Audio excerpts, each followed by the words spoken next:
प्रिय मित्रों, हम सभी लोग जानते हैं महाकाल नगरी उज्जैन। और उज्जैन में एक राजा हुए, राजा भर्तरी, उनको भी हम जानते हैं।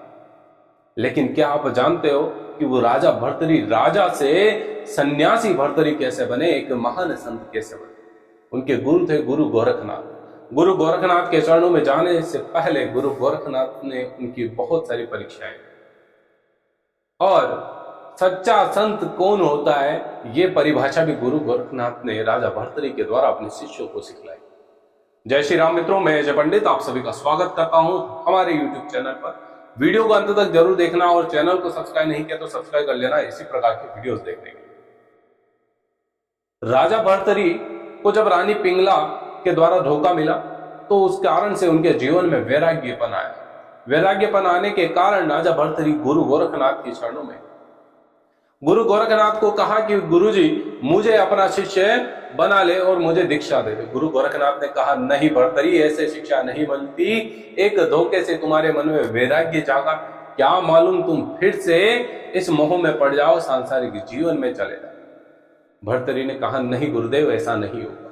तब गुरु गोरखनाथ ने कहा कि मुझे तुम्हारी बातों पर यकीन नहीं। अगर तुम सच में सन्यासी बनना चाहते हो, द्विज का जीवन जीना चाहते हो, तुम्हारा पुनर्जन्म होगा, इसके लिए अपने नगर में जाओ, वहां पर भिक्षा मांगो और अपने महल में अपनी रानी पिंगला से भिक्षा मांग कर लाओ और उसे मां के रूप में संबोधित। गुरु गोरखनाथ के आदेश पर राजा भर्तरी अपनी नगरी उज्जैन गए। उज्जैन में अपने महलों में गए और महलों के बाहर जाकर आवाज लगाई, हे मां पिंगला, मुझे भिक्षा दे। आवाज सुनी रानी पिंगला समझ गई कि ये तो राजा भर्तरी। रानी पिंगला ने कहा कि क्षमा करें, गलती हो गई, लेकिन आगे से ऐसा नहीं होगा। आप पुनः इस राजपाट को ग्रहण करें और एक वैभवशाली जीवन जिए। तब राजा भर्तरी ने कहा कि नहीं पिंगला, अब मैं वैराग्यपन में आ चुका हूं, मैं सन्यासी बन चुका हूं। अपनी ही रानी को मां के रूप में संबोधित करके राजा भर्तरी भिक्षा लेकर जब गुरु गोरखनाथ के समक्ष गए, तब गुरु गोरखनाथ की पहली परीक्षा में राजा भर्तरी उत्तीर्ण हुए थे। अब राजा भर्तरी इतने वैराग्यपन में संलिप्त हो गए, उन्होंने 12 वर्षों तक उज्जैन में राजा भर्तरी की गुफा है, वहां उस गुफा में बैठकर निरंतर तप किया।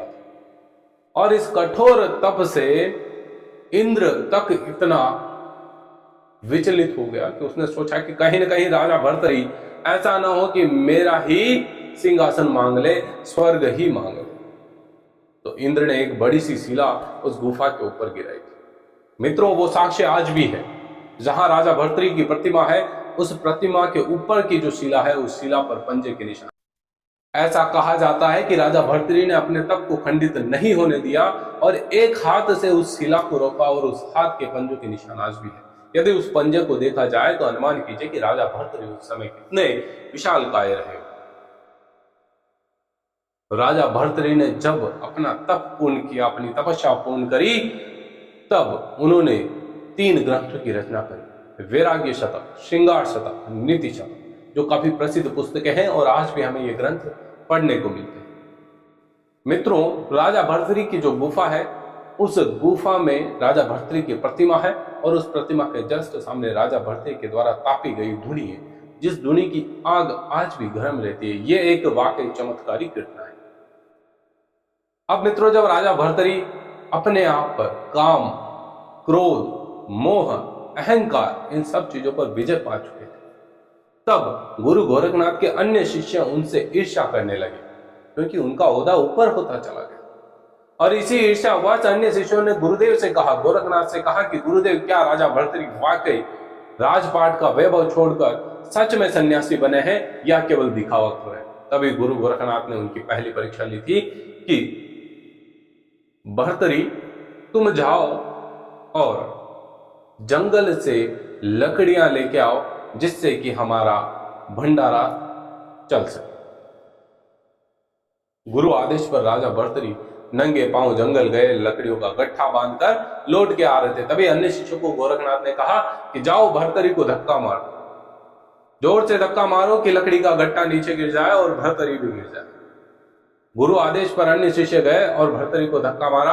भर्तरी नीचे गिर गए, लकड़ियां बिखर गई। भर्तरी के चेहरे पर, ध्यान रखिएगा, एक साधु सन्यासी सच्चा साधु सन्यासी कौन होता है? भर्तृहरि के चेहरे पर तनिक भी क्रोध नहीं और थोड़ी सी भी सिकंज नहीं थी कि मैं गिर गया, फिर से लकड़ियां इकट्ठी करनी पड़ेगी, जो कि आम व्यक्ति पर उठे, सारी लकड़ियां कलेक्ट करी, फिर से लेकर चलने लगे, फिर धक्का मारा, फिर से उठाया और फिर चल दिए। ऐसे कर कर भर्तृहरि आश्रम में आ गए। ये पूरी घटना सूक्ष्म अंश में गोरखनाथ जी देख रहे थे। तब गोरखनाथ जी ने अपने शिष्यों से कहा कि देखो, ये वाकई काम, क्रोध, मोह, अहंकार, इन सब पर विजय पा चुका है।